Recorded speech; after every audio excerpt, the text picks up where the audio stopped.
December 2010 started as a perfectly ordinary month. The thing that changed everything was the weekend when Joanna Yeates disappeared. She's vanished, literally vanished into thin air.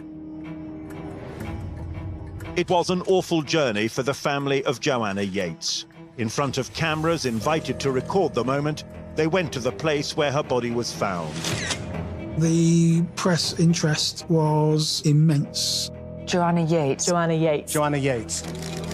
Are you able to give us any detail of what it was you told them? I'm afraid not, no. Anything that I have said to the police, and I'm not prepared to make any comments to the media. The press absolutely annihilated Chris Jeffries. It was open season. Much to my astonishment, I was arrested on suspicion of Joe's murder. The police were clearly affected by what was being written in the papers. £10,000, Jeffries is your man. How on earth can he have a fair trial? It was just that insatiable need to get the exclusives. It was detracting from the hunt for Joe Yeates' killer. This was no longer about Joe. It was all about the story. It was almost like she'd been forgotten, like her death was incidental.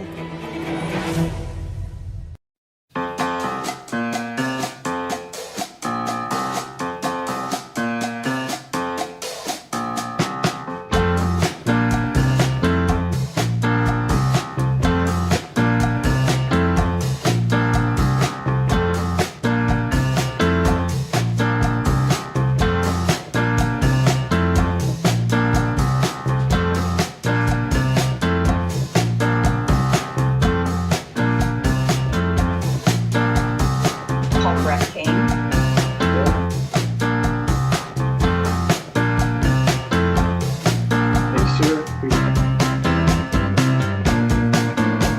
Thanks, sir. Being here.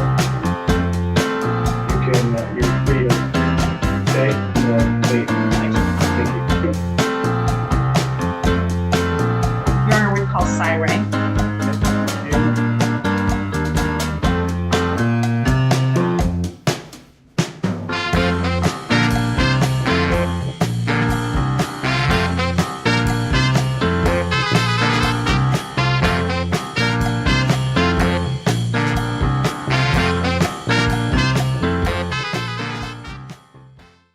Timing in this case for the defense is everything.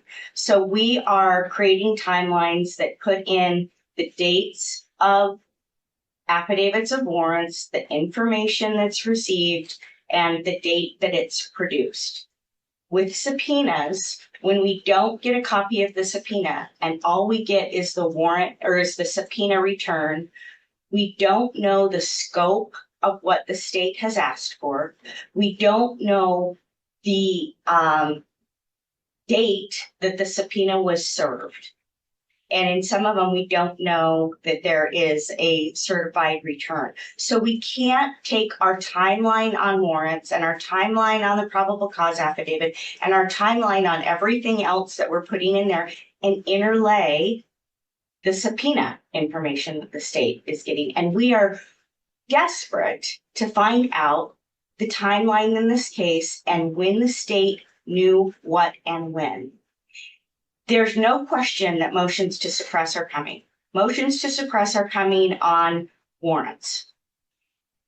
And whether or not those motions to suppress are based on Frank's material because misrepresentations are made depends on the timeline.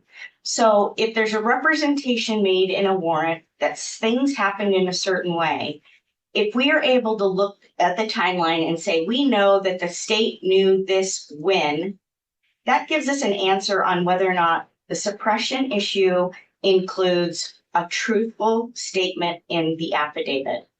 And if I'm not making sense, I want you to tell me to clarify that.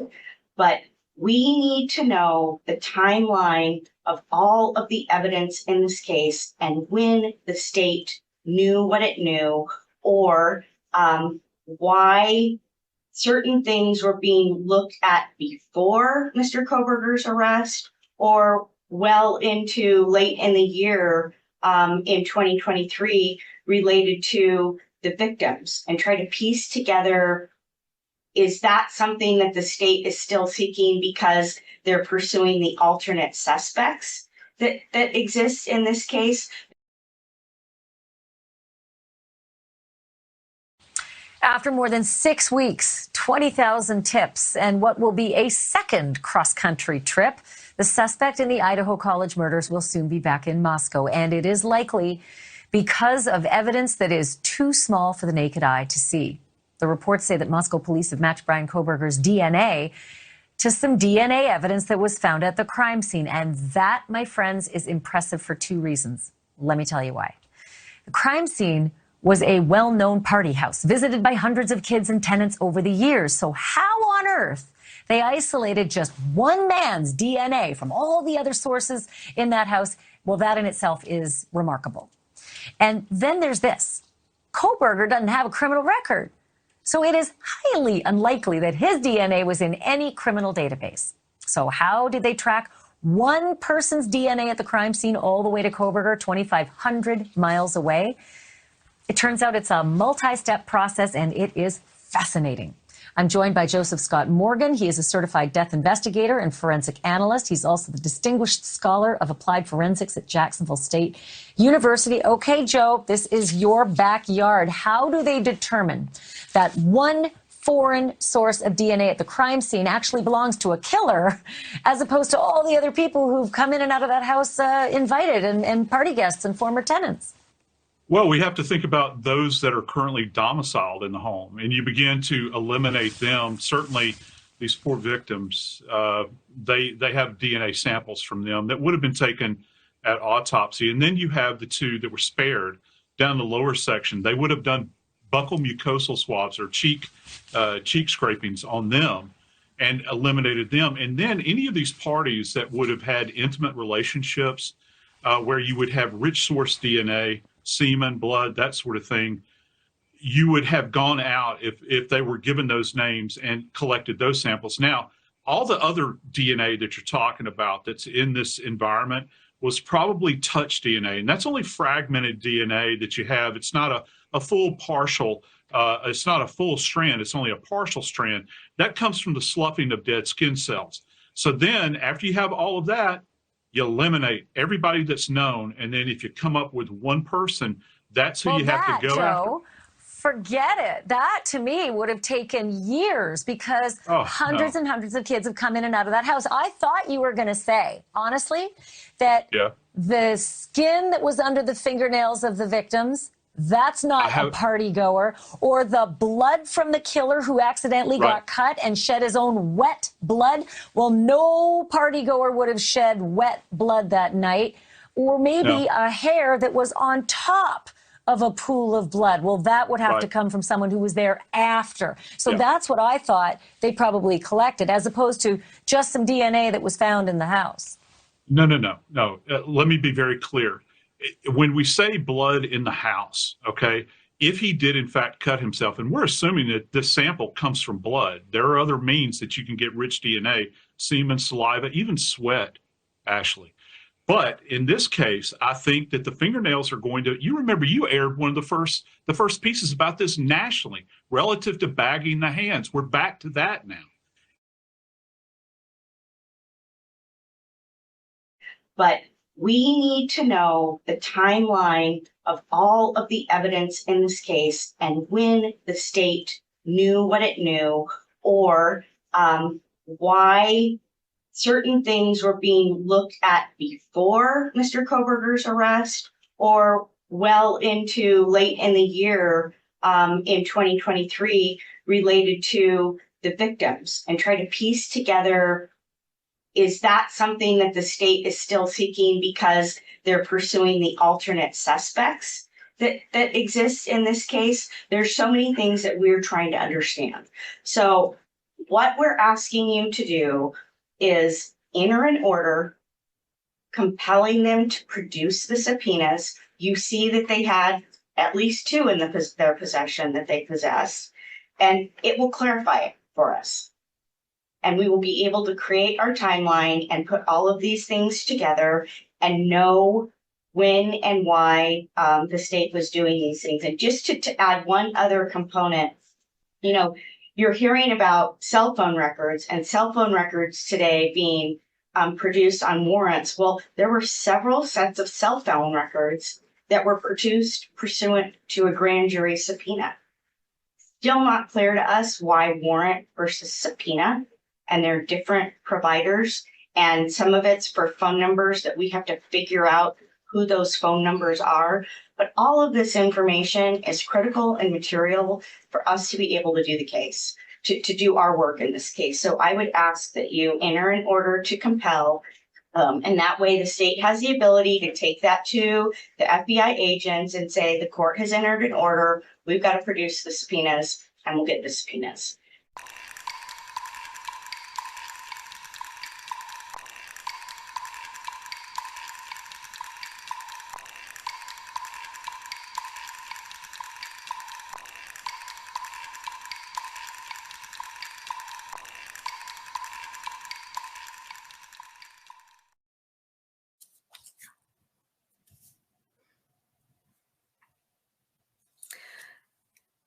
Then the police department goes through maneuvers to tell the magistrate that they did this investigation. They talk about a traffic stop, 2 traffic stops actually, and there's no connector in there. This is where the lack of the IGG becomes really important. If you know about the IGG, you know why that would be built. Otherwise, 2 random traffic stops months ago in pretty populated areas with a lot of college kids really doesn't add up to be an investigation. But those are put in there to try to bolster up this investigation and say it was something that it wasn't. Probably the worst part of that is relying on, after the BOLO went out for 2011 to 13 Elantra, then WSU, Washington State University officers find cars. They find one that's registered to Bryan Kohberger, parked at the apartments he lived in, but it was a 2015 Elantra, and so they don't really do much with it. But this is placed, that is placed in the affidavit like it was an investigative fact, and it wasn't. It was on the 20th of December when the detective, the lead detective, got a hold of WSU police and found out about that and said, oh, hey, you called this in. He didn't know about that before, but there's no context around that. That's just stacked in there like it creates probable cause when it doesn't.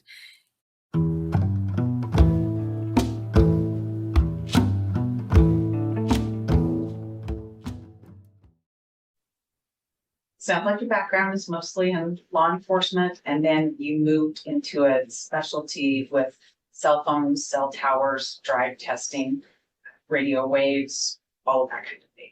That would be correct.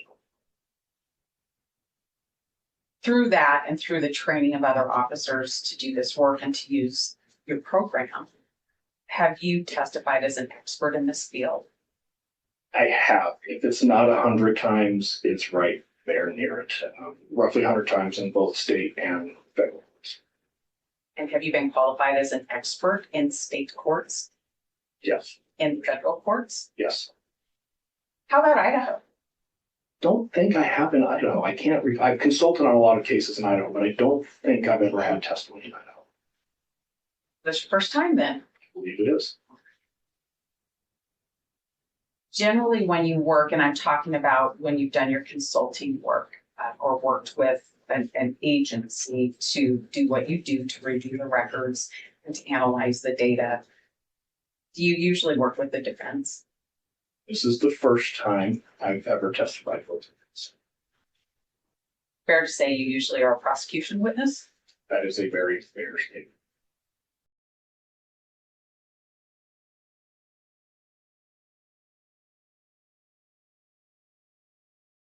Part of your affidavit talks about WSU officers finding white Elantras. And I believe there was an officer that you had some communication with. Do you recall the date you had that communication? I do not recall the date. Did you have some messaging system exchange with this officer to talk about that? Yes, ma'am. Is that the only means of communication you had with this officer? No, ma'am. I believe I spoke to him on the telephone as well. When you spoke to him on the telephone, how did that relate to the date of the messaging? It would have likely been, if memory serves, it would likely been that same day. Okay. Does December 20th, 2022 sound familiar to you? Yes, ma'am. And so this conversation with this officer from Washington, it related backwards to when he noticed an Elantra. Is that right? Yes, ma'am. But when he noticed it, you didn't know about that yet. Is that also correct? That is correct. Okay, so you don't know about him or talk to him until December 20th, 2022, correct? Yes, that's correct.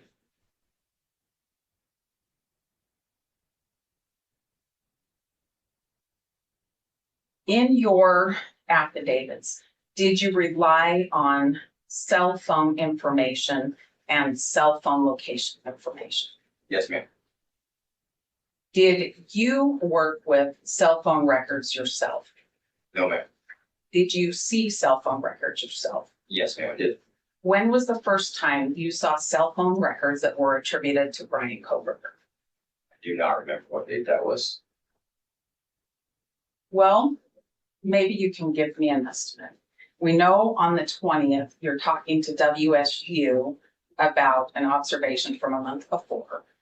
And we know on December 23rd, you're asking for AT&T warrants for information. Can you narrow it down? Yes. Sorry, Judge. That's a yes. You can, I just want to get the record. Yes? Yes, that's Okay, correct. thank you. So between those 2 days, does that help you identify the first time you saw cell phone records related to Bryan Kohberger? Memory serves, the first time I saw any cell phone records related to Bryan Kohberger was after we received the return from the first search warrant.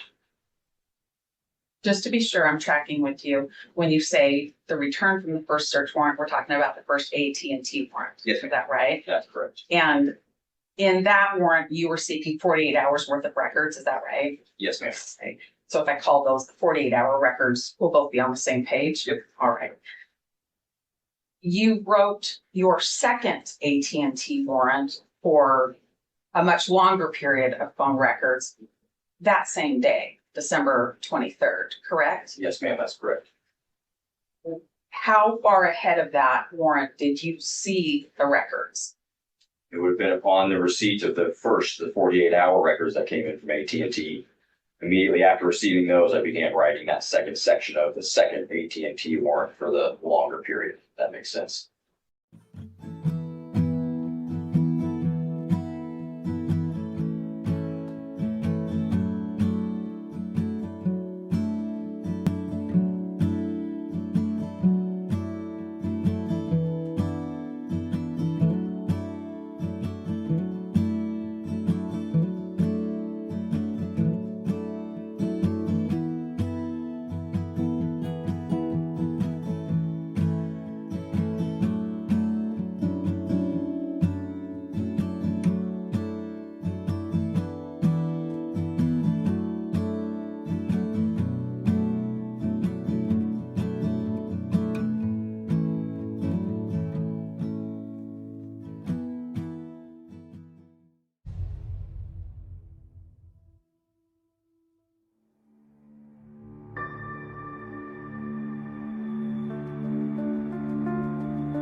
Go ahead, caller.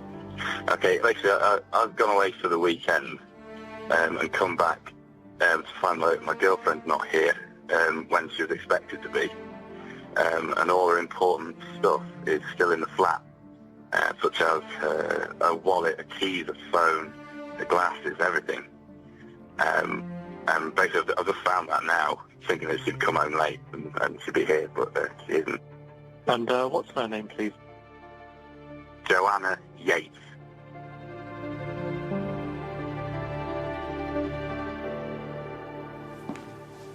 My name is Richard Barnston.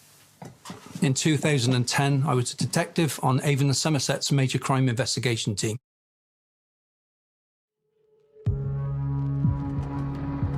Joanna's boyfriend, Greg, had been in Sheffield and was calling her and texting her repeatedly for a couple of days with no response.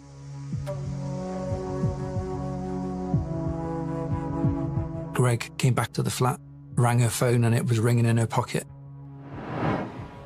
Her keys were there. Her shoes were there. Her coat was there. She's vanished, literally vanished into thin air.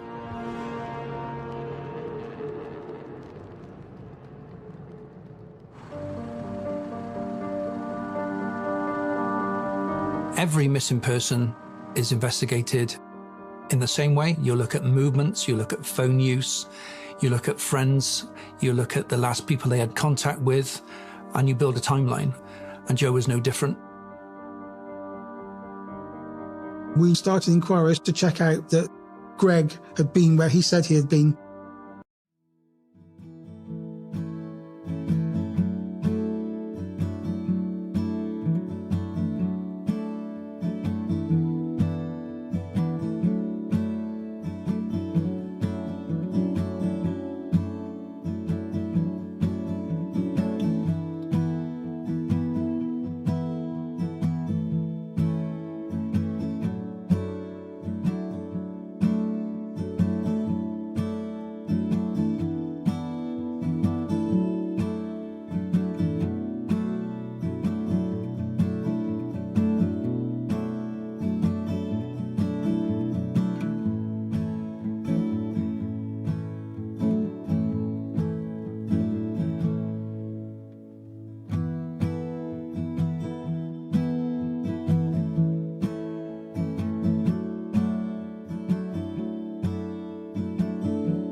Your Honor, in this case, there were a lot of search warrants. I'm going to draw the court's attention to those beginning on December 23rd. That day is important because it was just a few days prior to that for the first time ever, Bryan Kohberger's name came up in the course of this investigation. Your Honor wouldn't know that by reading the affidavits for probable cause. Nobody would know that. That's because that information is omitted from the affidavit.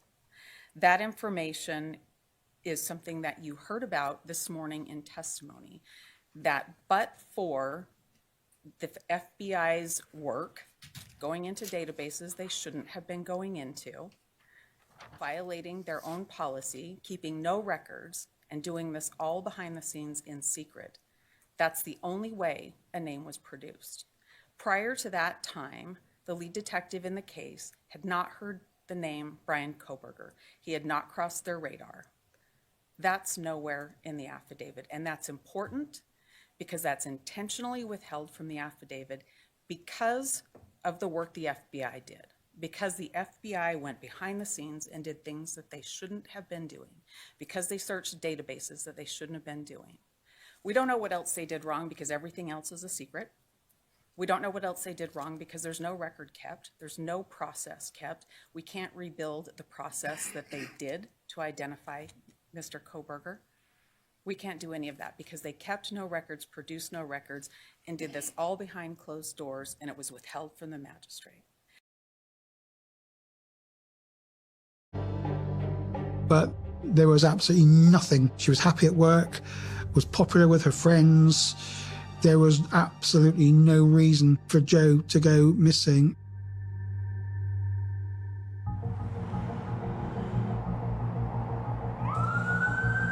The night that Jo was last seen, we eventually pieced together the movements from CCTV. She went from work to meet friends in Ram's Spa in Bristol, and then visited a couple of different supermarkets. She'd gone to the shops, bought some cider, told her friends that she was going to be baking all weekend.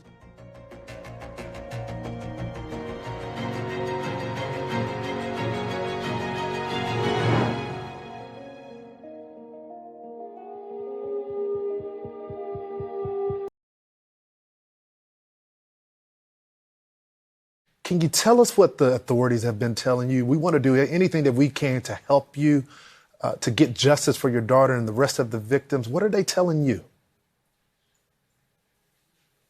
They're telling us that there's so much evidence that it's going to take a lot of time to process it all. This wasn't like a pinpoint crime. This person was sloppy. He did whatever. When I say he, obviously you can't say that. That's just me. But he made a mess, and there's a mess there, and they're going to have to go through that point by point, and that's going to take a lot of time. That's why they reached out to other facilities to help them with that lab work. They do have a mobile unit on site that they said that they're able to really expedite things with this mobile unit. Hopefully, they're reaching out to other DNA processing type companies such as like 23andMe to get involved. They have not confirmed that they have DNA from this person. They just said that they have a ton of evidence. And evidently today with the new task force, the new FBI task force on site, and the FBI, of course, and Idaho State Police, they said that they were able to pull a ton of evidence from the house today.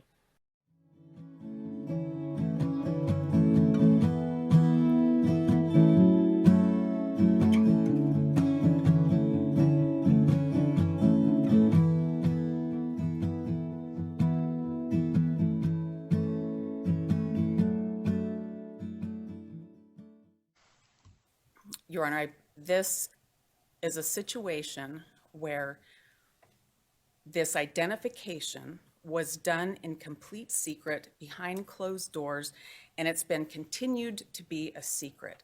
And that should raise red flags for Your Honor about privacy interests that are at stake. The court can see from the various affidavits in this case that there's a lot of things done that don't say how Mr. Kohberger was identified. And the reason for that is because nobody wanted to talk about what happened here with the genetic genealogy. That search was done by making a profile in Othram Lab. That search did not lead anywhere. The FBI took over the search, and from there they did things that we have no idea what it is. That entire segment of this case is secret. We have been through several motions to compel to try to get information, and we've gotten very, very little information. The court should know that we learned today about policies and procedures of Othram that we have not been able to take a look at. Those have not been produced. In fact, we've been told they don't exist. We learned about investigative work that was done after Othram had done the work that they could do and before the FBI took over, that we learned about for the first time this week. Not through the motion to compel process. This was a giant secret. When we get to the FBI, we don't know who did the work. You heard that any of that information is redacted. We don't know who did the work. It's a giant secret. My name's Christopher Jeffries. I was Joanna Yeates' landlord. My flat was on the first floor, on the other side of the building to Joe's. When Joanna Yeates disappeared, the first thing that her boyfriend, Greg, did was to give me a ring. Greg wanted to know whether I had any idea at all as to where she might be. I had met Joe once or twice after Joe and her boyfriend moved in. I can't claim to have known her particularly well because she'd only been in there a month or two at the time of her disappearance. There was one occasion there was a leak into her flat from the flat above, so I was contacted to see what could be done. She was very, very pleasant. She was perhaps a little bit nervous. I say she was a little bit nervous because she was just slightly hesitant at letting me into the flat. Everyone in that building needed to be treated as a potential suspect. I was interviewed by the police following Joe's disappearance.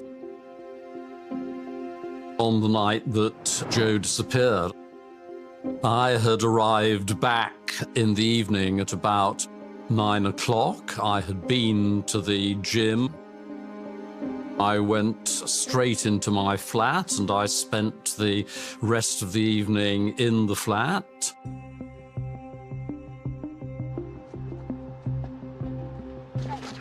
The police searched the grounds of the house. People, they were baffled as to what had happened because there was no sign of a break-in. I had keys to the flat. But there was absolutely no evidence or clues or idea where she was.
Residents and families there in that area still having a lot of questions about these murders. Some have criticized Moscow police for not sharing more information sooner.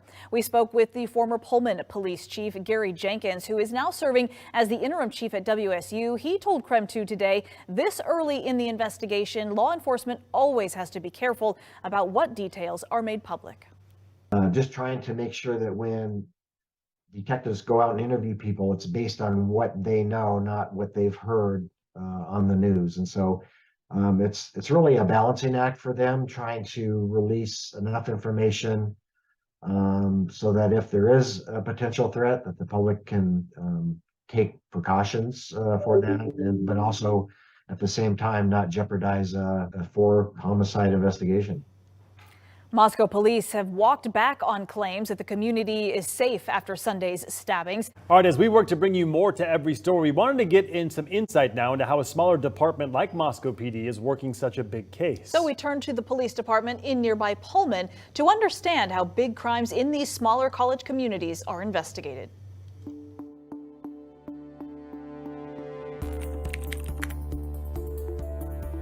Anytime that you're investigating a homicide where you have substantial community impacts, there is a tendency to want to rush to judgment, but you must be patient and allow the investigators to do their jobs and to come to the logical conclusion of where the evidence leads them. What's happening behind the scenes in, say, the first 72 hours after a big crime or a big case like a murder? Well, in 2021, we investigated a homicide, and that case is still ongoing. Those cases require hundreds of man-hours of time and dozens of officers and investigators to really put the cases together. And that can be a kind of a painstakingly slow process sometimes, right? It can be.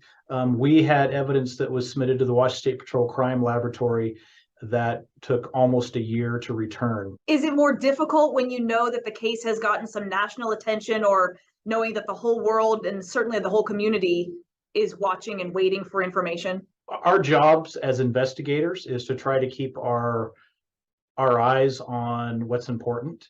And even though there could be outside interest in what's happening, we really need to be professional and focus on the task at hand.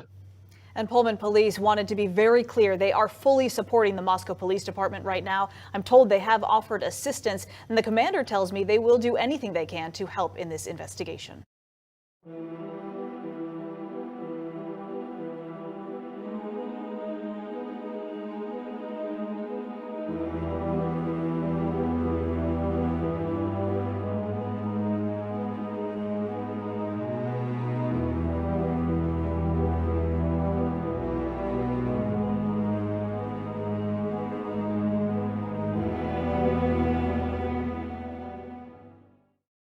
We're bringing Gary Jenkins, chief of police at Washington State University, which is located about 7 miles from the University of Idaho. Chief, thank you very much for being here. Can you add anything to that about why they are expanding this perimeter, and also about the involvement of your police department in this case? Well, it was news to me about expanding that crime scene that I just watched on your show. As your reporter mentioned, it's likely there's potentially some evidence there that they're going to attempt to locate.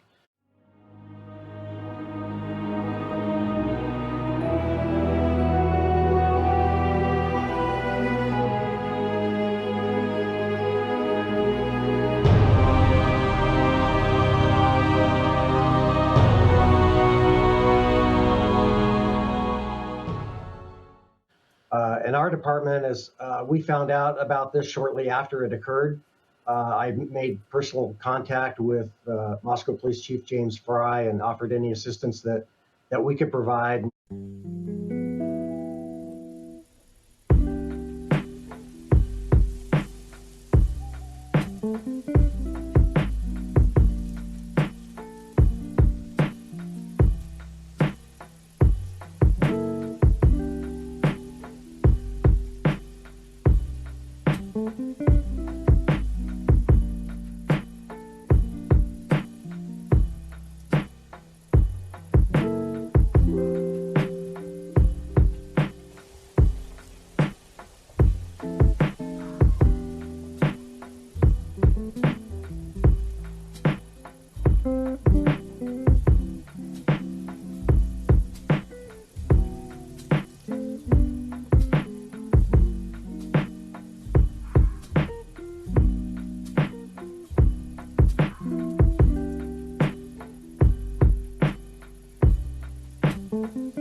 Had actually been monitoring Bryan Kohberger since November 29th, just 16 days after the murders. That's when a Washington State University police officer located his white Hyundai.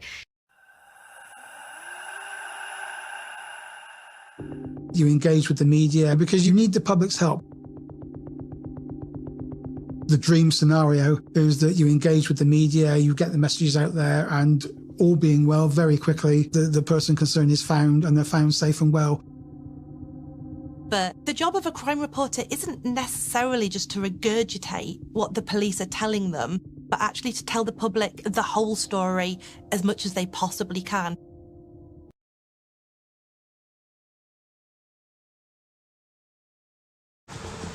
Newspapers really wanted the information then. They wanted everything then. And the police were then suddenly under pressure. We cannot say anything until the pathologist comes forward and gives us a cause of death. There would have been even more pressure on journalists to come up with the next story, a follow-up story. What would it be? Who would it be about? Were the police saying anything more about the body? How did she die? The police are keeping an open mind. How was she killed? By what method? It's up to the police to give tidbits to the journalists so they can write their stories. Because if they don't do that, then it leads to all sorts of speculation.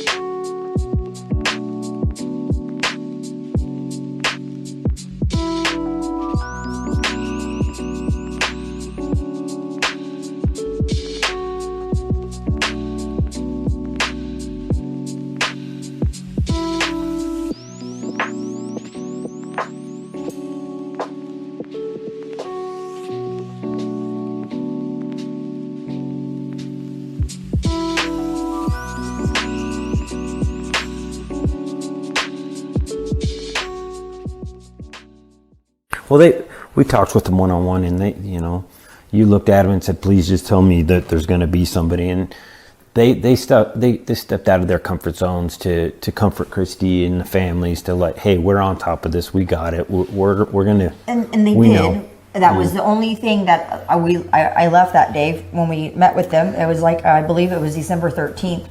And it made a big impact on you. I'm going to ask you both. I said, who's in charge here?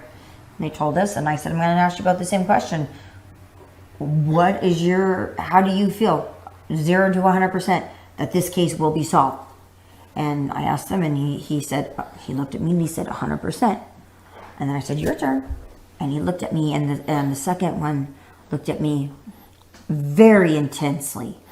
I mean, the first guy did too, but that look that I got from... Don't say it, because I won't get nobody. I know, and I was like... And that was right around the time that they were swirling his name around. There were photographers and reporters hanging around, sitting in their cars, keeping warm, waiting to talk to neighbours or to relatives if they turned up. Above all, we hoped that Greg Reardon, Joanna's boyfriend, would turn up. But anybody living within that mansion house that was divided up into various flats, any neighbours, we just wanted to find out more about Joanna, talk to people who knew her.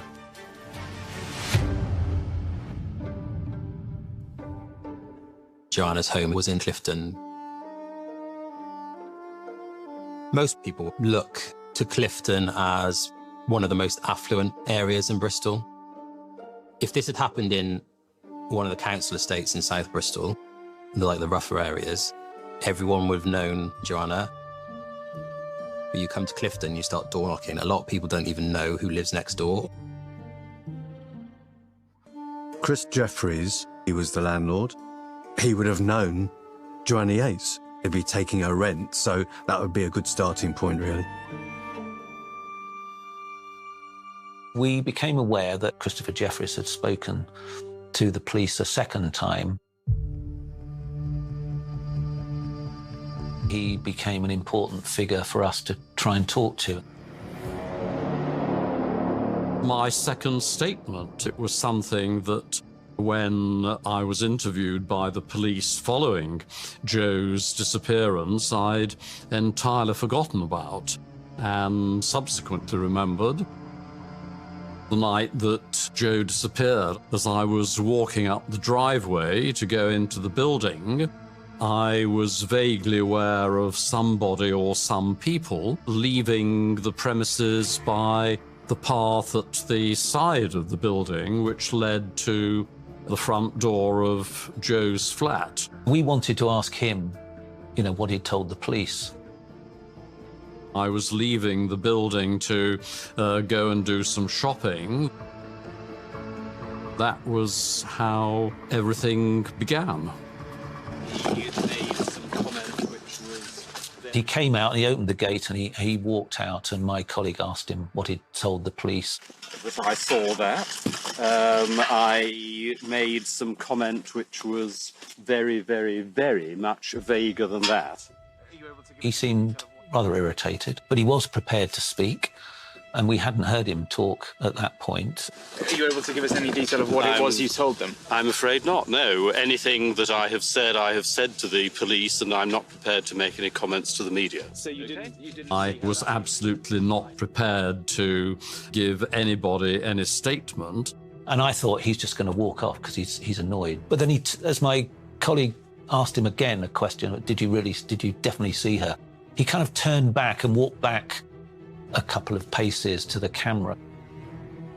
He did have a slightly strange look on his face. He wasn't smiling, but there was a kind of sense that he didn't mind too much the attention of the camera. You didn't see her that evening?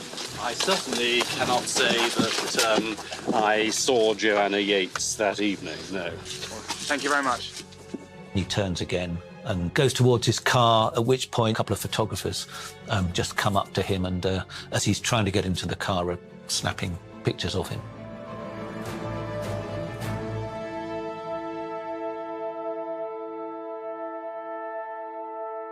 The journalists have found out that this statement has changed, and you do have to ask, how did they know that?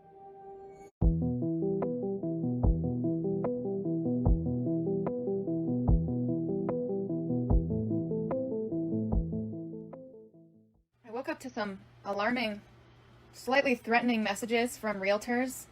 So I'm here to apologize for saying that your profession was boring. I'm sure it's actually very fun. And I'm sorry for saying that that is something that you do when your dreams are crushed. I'm sure there are some of you out there who, when you were young, said, "Mommy, Daddy, I can't wait to grow up to sell homes." So please don't hurt me. I'm so sorry. I don't know this, but I think that if this information was leaked, it was done so that we focus more on him than we would have done otherwise, because the police were becoming suspicious about him.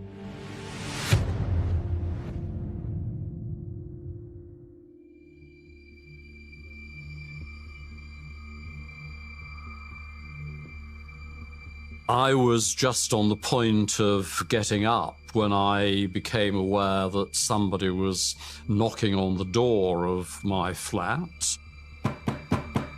I went to the door, asked who it was.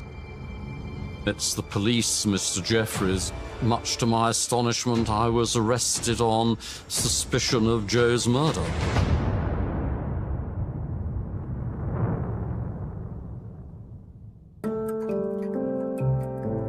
When an arrest is made, there are certain things that we as a police force are able to say, and there are certain things that we are not able to say. And one of the things that we never say upon arrest only is you do not name an individual who's been arrested. You name an individual once they've been charged, because we're in a country where we're assumed that you're innocent until proven guilty. We issued a statement saying that a 65-year-old man had been arrested. He knew Christopher Jeffries was 65. You didn't have to be Sherlock Holmes to work out that the man arrested was Christopher Jeffries. What the media started doing is phone police stations up. And we say, just checking, you know, is it in your custody suite that you've got Chris Jeffries at the moment? Or is it New Bridewell Station, or is it Trinity Road? A member of staff in the front office of one of the police stations got kind of tricked into admitting that Chris Jeffries was in custody at that station at that given time and was devastated by it.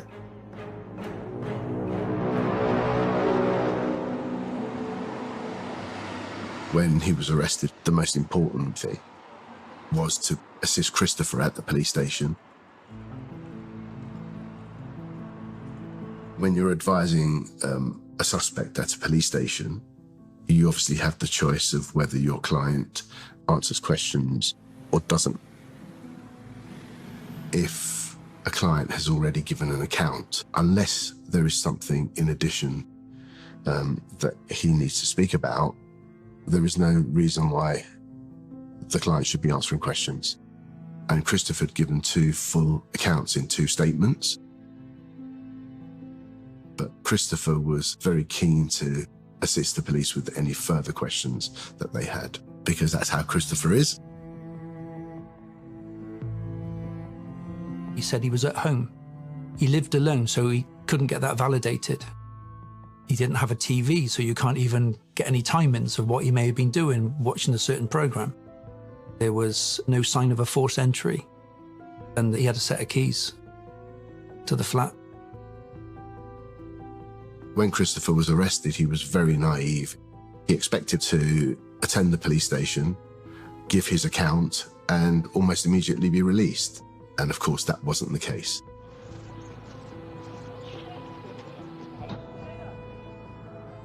Following Chris Jeffries' arrest, there's a whole new forensic procedure that is adopted, and his flat is subject to intense scrutiny.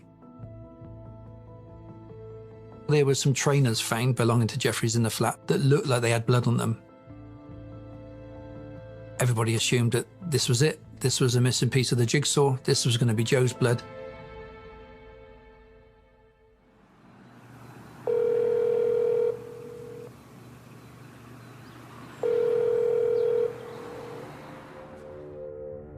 During the police interviews, they did mention this phone call. It was made by Vincent Tabak when he'd gone back to the Netherlands at Christmas. Vincent Tabak was a tenant who had been living in the other garden flat next door to Joe's.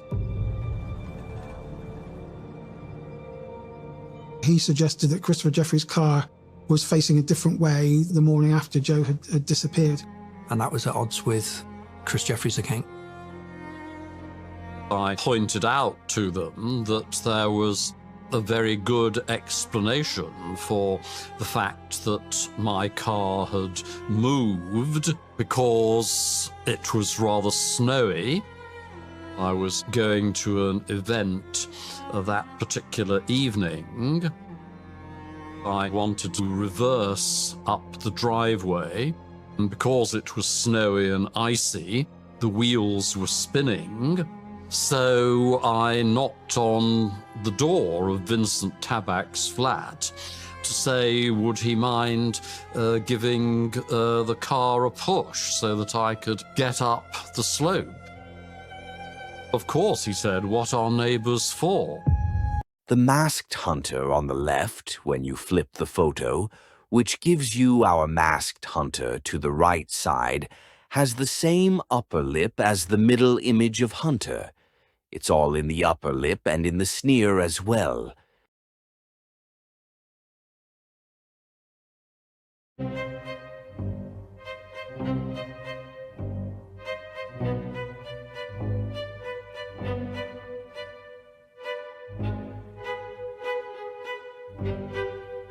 While I was in custody, slightly naively, it didn't actually occur to me that anybody might be remotely interested in the fact that I was in custody. That morning, I had a number of telephone calls. People were calling me to go and buy the newspapers. I went to the shop, purchased a pile of newspapers, and flicked through them. Wow.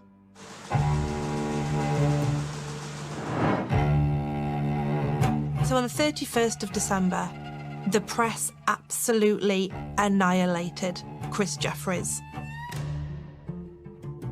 I can't remember a suspect in a big case being quite subjected to that almost vilification. It was just appalling. I've never had a client who has had such coverage. It's a feeding frenzy. Chris Jeffries was tried, convicted by the media long before we'd ever sat down and finished questioning him.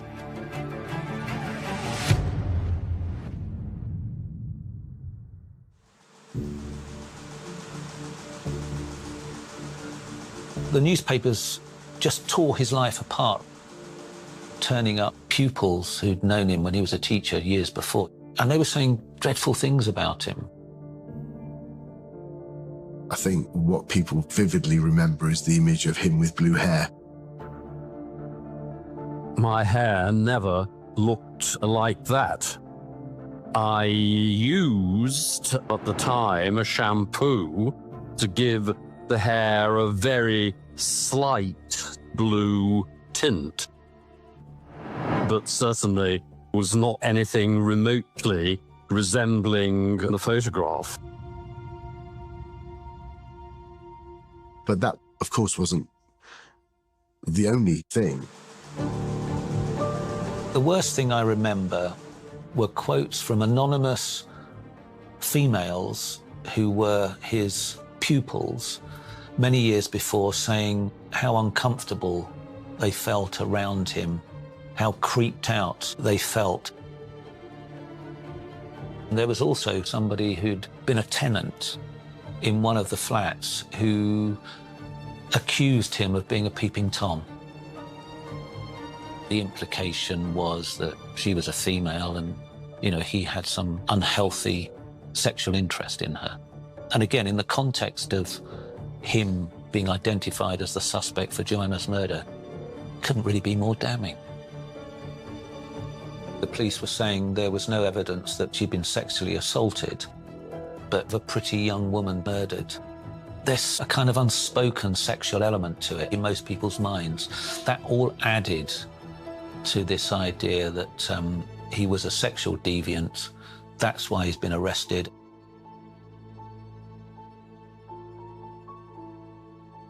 The police were scratching around for a motive. So my concern was that what effect does this have on the police and the investigation?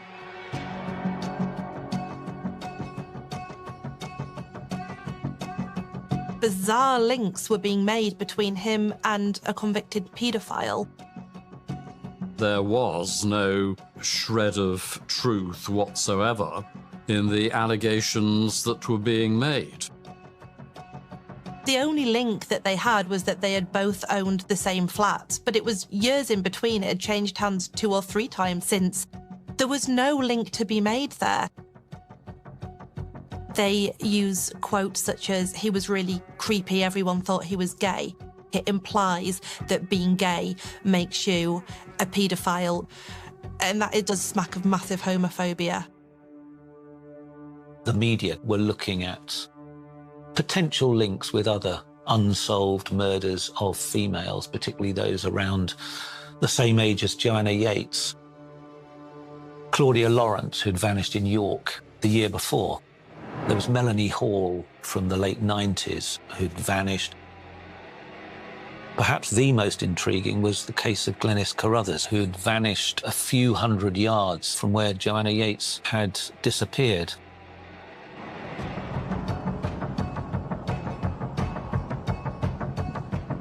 If you look at the layout of the newspaper pages, Joe's completely absent.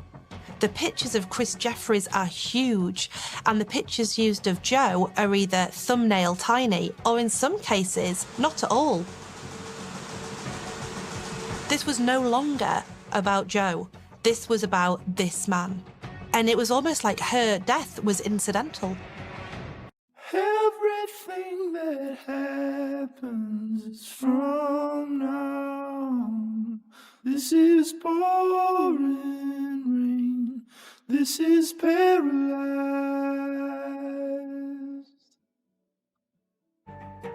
Dominic Grieve, who was the Attorney General at that point, he went on the World at One on BBC Radio 4 to slap the wrists of the media, to tell them off, to basically say, you're going too far. The Attorney General is the chief legal advisor to the Crown and the government. It takes pretty bad press coverage for the Attorney General to step in. It is highly unusual. And it just goes to show that they had not only crossed a line, they had done some sort of hurdle over it. Of course, it was welcomed, but a lot of the damage had been done by the time the Attorney General had made those comments. The coverage was extensive. The content of some of the articles was driving you towards thinking that Christopher Jeffries might be guilty, and that is potentially very problematic. If there's lots of information in those articles that don't actually make it into the courtroom, then you may potentially have jurors who remember things that they read, and they may be reaching conclusions not based from the evidence that they're hearing in the courtroom. How on earth can he have a fair trial when there's been all this negative publicity about him?